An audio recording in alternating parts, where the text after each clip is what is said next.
Yes, so I'm General Manager at Glynis Henderson Productions, and I just wanted to say thank you for the opportunity to come and, you know, share our specific circumstances.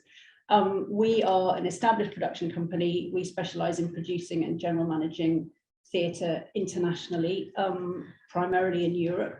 We do bring some work into the UK. We bring things to the Edinburgh Fringe. But really, you know, what we're here today to discuss is for me anyway, it's the kind of exporting of work.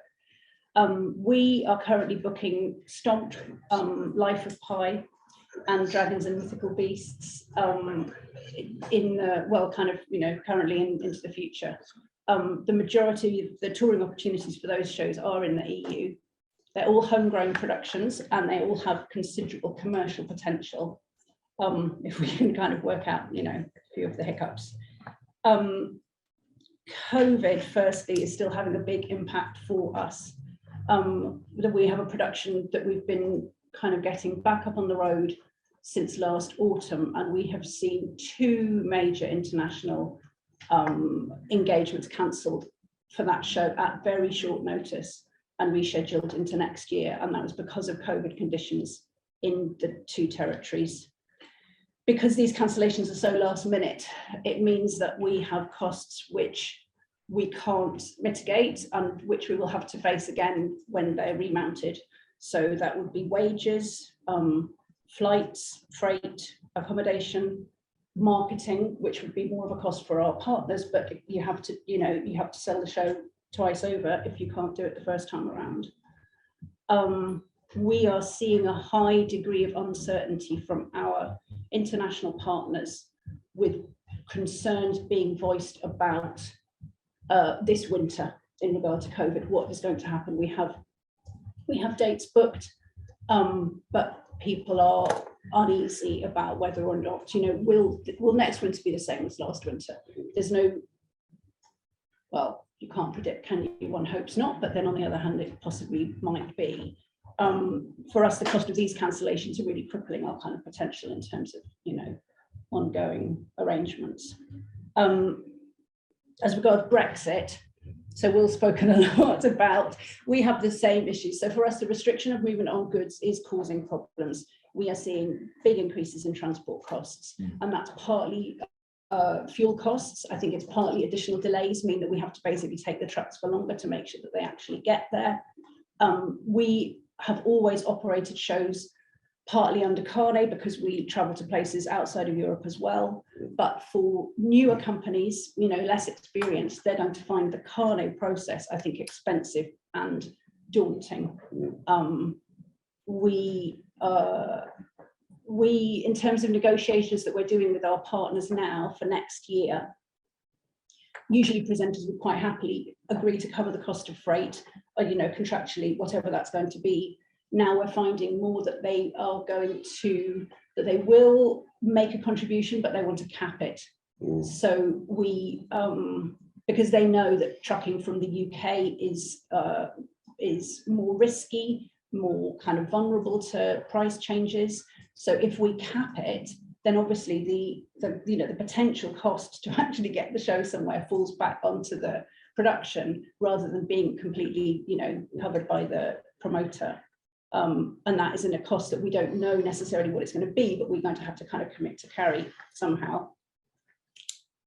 And the big issue again for us is the movement of people, the Schengen zone. And ironically, the issues around that have been somewhat masked by the fact that COVID has meant that we can't, we have not gone anywhere for a kind of, but in terms of our usual touring pattern, and as touring comes back in post-COVID, this is going to be the bigger issue, the bigger long-term issue for us. There is no clear way through to see how to kind of manage that. I'm just going to explain the Schengen zone really briefly because I made some notes on it and I just think it's useful to all remember exactly what's involved. Okay. So the Schengen rules allow you to be, non-EU citizens can be in the Schengen zone for 90 days in every 180 days. When you arrive, they look back at the previous 180 days, and if you, as long as you have not been in the zone for 90 of those previous 180, then you can come in. They literally were kind of check stamps in your passport. We have in the past managed this for 1 or 2 non-EU people in our UK company, and it's really challenging to keep track. And we've literally sent them on tour to go through immigration with a calendar and a list of dates and copies of their contracts, etc., etc. If, for example, you want to take a show to Paris for 6 weeks, then you can go in, do the show, come back, absolutely no problem. If your touring pattern is a couple of weeks at a time in various different countries, then it gets really tricky really fast. So you can arrive in Paris for your 6 weeks and you don't need any additional paperwork because France says you can work in there 90 days, visa free. But if you've already been in various other places in the EU for, say, 10 weeks, then you are going to hit a problem. And the problem is exacerbated because as far as France is concerned, you're only coming in for a short period of time. So they don't see the need to offer you any additional visa paperwork.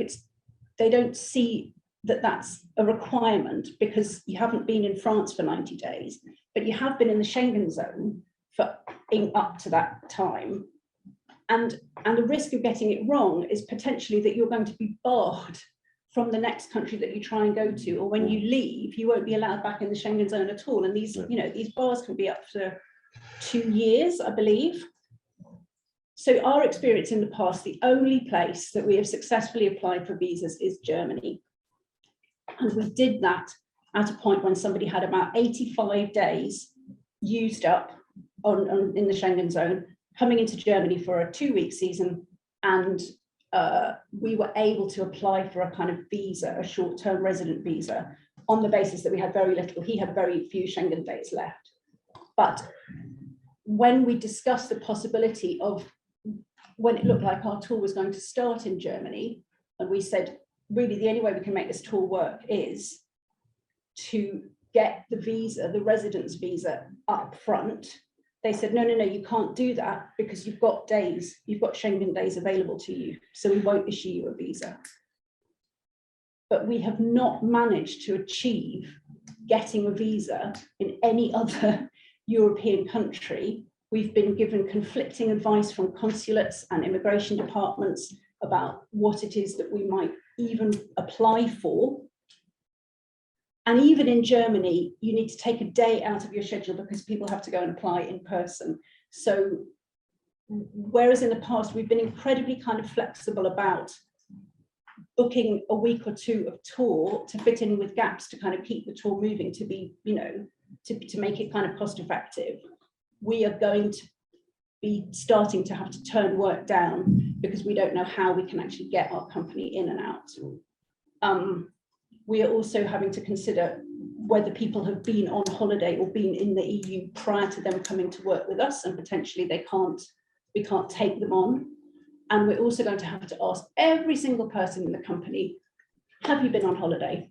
Where have you been? When did you go? Yeah. How long was that for? Nightmare. And potentially ask them not to holiday in the EU exactly. Whilst they're working with us, because we need those days. It's very difficult. We know that European presenters are turning to licensed productions rather than UK productions because it's much more straightforward for them. Yeah. So that's losing work, losing work internally.